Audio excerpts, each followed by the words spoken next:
Good morning, buenos dias, Corpus Christi and Domingo Live. I'm Catherine Oler, Voter Mobilization Chairperson for the Corpus Christi League of Women Voters.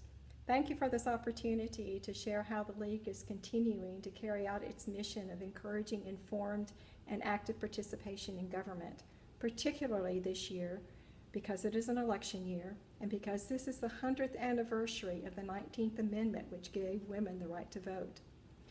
When COVID-19 reached our doors here in Nueces County, the League decided to adopt virtual strategies and technologies in order to continue its important work. We are teaching ourselves the ins and outs of virtual meetings and webinars, and like many of you, we've had fits and starts in using different platforms to maintain contact with our own members and to provide access to voters for information on candidates, issues, voter registration, and voting. Based on our experiences with one virtual meeting platform, we began looking ahead to the November general election and how we could continue our mission of voter education and mobilization within the pandemic environment. Traditionally, the League creates a voter's guide for primary and general elections, as well as hosting candidate forums that are open to voters so they can hear from candidates running in local races.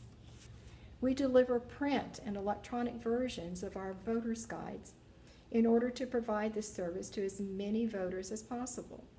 The printed version is distributed throughout Nueces County at public libraries, the Nueces County Courthouse, Corpus Christi City Hall, and other locations. The electronic version is offered online via vote411.org. Voters can access their ballots as well as questions posed by the League with responses from the candidates by typing in their addresses. With two delivery methods, we felt that we already had the distribution of the voter's guide covered during the pandemic. The candidate form, however, was a different proposition: how to assemble candidates, voters, and League members, if needed, in an environment that discourages large gatherings and encourages social distancing.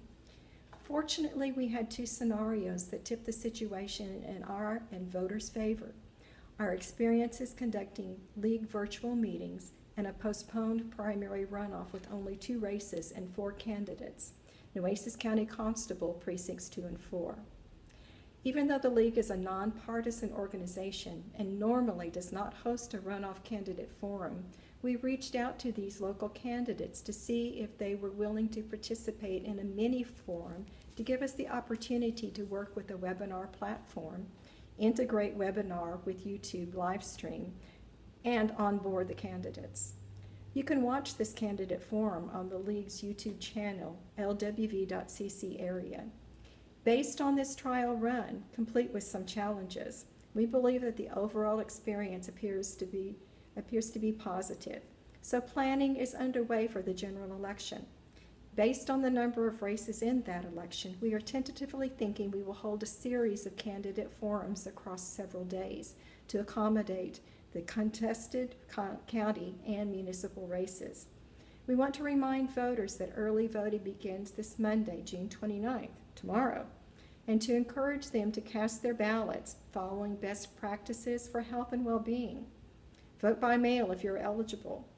Vote during the 9 days of early voting. Vote during non-peak times if you can. Go to any vote center.